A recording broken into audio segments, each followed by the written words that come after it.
श्री गणेशाय नमः. नमस्कार. मी प्रतीक्षा अनिकेत हरिपूरकर, पुणे येथून. मी सावरकर या स्पर्धेतील काव्य निरूपण या श्रेणीतील सावरकर रचित गणेश प्रार्थना या साहित्याचे निरूपण मी आज करणार आहे. खरं तर या महान व्यक्तिमत्वाच्या असामान्य अशा लिखाणाचे निरूपण करणे म्हणजे आम्हा सामान्यांच्या आवाक्याबाहेरची गोष्ट आहे. पण तरीही आज मी स्पर्धेच्या निमित्ताने हा छोटासा प्रयत्न करणार आहे आणि सावरकरांच्या साहित्याला मी माझ्या परीने गौरवणार आहे. तर त्यांनी लिहिलेली गणेश प्रार्थना सर्वप्रथम मी तुम्हासमोर सादर करते. हे सदया गणया तार तुझ्यावरी भार, तूच रे माय बाप आधार तुझ्यावरी भार. किती देश शत्रू भूतली, रुच्छत्रू सहाही परी, शापे वा सुशरे जाळी, तो ब्राह्मण आता खाई, परक्याला थांचा बा मार. रे सदया गणया तार तुझ्यावरी भार, तूच रे माय बाप आधार तुझ्यावरी भार. देशावरी हल्ला आला, पुरुष तो लढोनी मेला, स्त्री गिळी अग्निकाष्ठाला, रजपूत परीता परवशतेचे भूत पछाडी तार.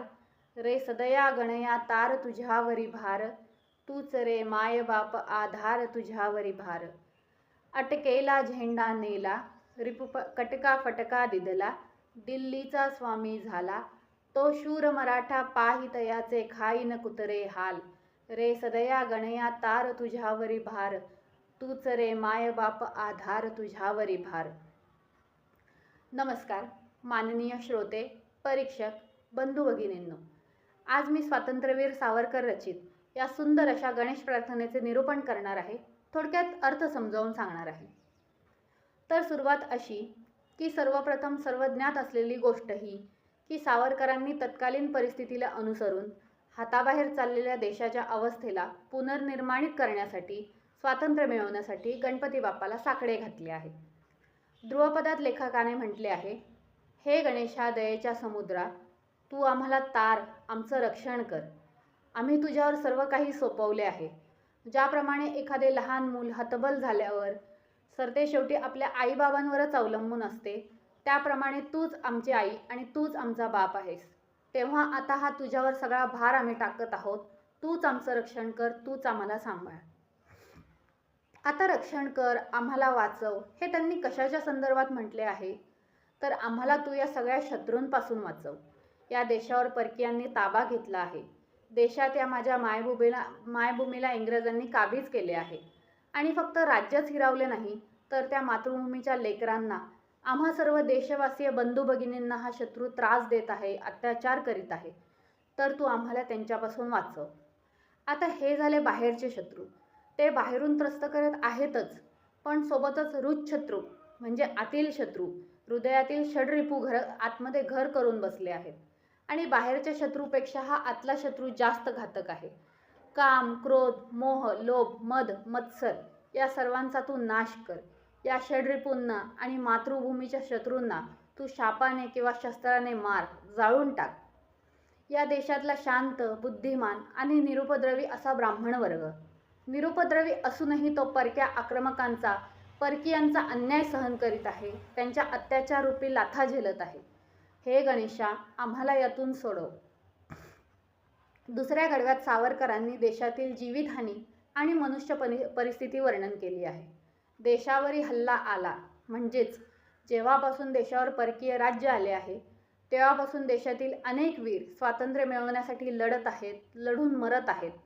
आता इथे त्यांनी पुरुष हा शब्द स्वातंत्र्य चळवळीतल्या स्वातंत्र्य सैनिकांसाठी वापरला आहे. देशातील स्वातंत्र्य सैनिक स्वतःच्या घरावर तुळशीपत्र ठेवून कुटुंब परिवाराची पर्वा न करता, त्यांचा विचार न करता स्वातंत्र्य युद्धात उडी घेत आहेत. आणि त्यामुळे त्यांचे संसार उघड्यावर पडून त्यांच्या स्त्रिया मृत्यूला जवळ करीत आहेत. येथे सावरकरांनी राजपूत आणि त्यांच्या स्त्रियांचा थोडक्यात संदर्भ दिला आहे. ज्याप्रमाणे राजपूत स्त्रिया पतिनिधनानंतर परपुरुषाच्या नजरेसही यावयास नको म्हणून जोहार करीत असत, त्याप्रमाणेच आता देशातल्या सर्व स्त्रियांची परिस्थिती झाली आहे. काही स्वकीय जे शत्रूच्या गुलामीत लीन झाले आहेत, जे स्वतःला राजपूत म्हणजेच राजांचे पूत म्हणून घेणारे आहेत, ते आता देशोधडीला लागले आहेत. परकीयांची सेवा करण्यात धन्यता मानणारे हे स्वकीय देखील एखाद्या शत्रूपेक्षा कमी नाही. त्यांच्यापासून तू आम्हाला वाचव, आम्हाला तार गणराया. पुढच्या कडव्यात ते म्हणतात, एकेकाळी अटकेपार झेंडा रोवलेले, शत्रूची गर्दन छाटून विजय मिळवलेले, केवळ स्वतःच्या राज्यात राज्य आणि स्वातंत्र्य न मिळवता दिल्लीपर्यंत पराक्रम गाजवलेले आणि दिल्लीपर्यंत म्हणजेच थोडक्यात संपूर्ण भारतवर्षावर प्रभुत्व मिळवलेले मराठे सुद्धा आता हतबल झाले आहेत. इंग्रजांच्या बंधनात बद्ध झाले आहेत. मोठे मोठे पराक्रम गाजवलेले वीर ते सुद्धा हाल अन्याय सहन करीत आहेत. या परिस्थितीची भग्नता पटवून देण्यासाठी सावरकरांनी कुत्रा हाल न खाणे या वाक्प्रचाराचा त्यांनी वापर केलेला आहे. या सर्व परिस्थितीमधून हे गणेशा आम्हाला सोडव, आम्हाला या कठीण परिस्थितीतून वाचव, आमचं तारण कर. आता हा झाला या प्रार्थनेचा अर्थ. पण या आळवणीमध्ये लेखकाने अक्षरशः जीव पिळवटून ओतून हे लिखाण केले आहे हे वाचता क्षणीच कळते. स्वातंत्र्याची ओढ, मातृभूमीवरचे प्रेम, तात्कालीन परिस्थिती, जनसामान्यांचे हाल आणि त्यांच्यावर होणारे अन्याय यांचं अतिशय उत्तम प्रकारे विवेचन त्यांनी सादर केलं आहे. उच्च प्रतीची भाषा आणि अद्वितीय प्रतिभा याचे उत्तम उदाहरण म्हणजे हे काव्य आहे. देव, देश आणि धर्म या तिन्हींचा संगम आपल्याला या प्रार्थनेमध्ये दिसून येतो. काय आर्त हाक आहे, किती हृदयद्रावक आळवणी आहे. मोजक्या शब्दात भरभरून अर्थांचे झरे वाहतील अशा लिखाणाचा मालकी हक्क फक्त या अष्टपैलू प्रतिभेने समृद्ध अशा कवी मनाच्या व्यक्तीकडेच होता आणि आपणास अशा व्यक्तीच्या, अशा कवीच्या साहित्याचे अमृत आपल्या आठवणीत साठवण्यास मिळत आहे हे आपले भाग्यच नव्हे का? धन्यवाद.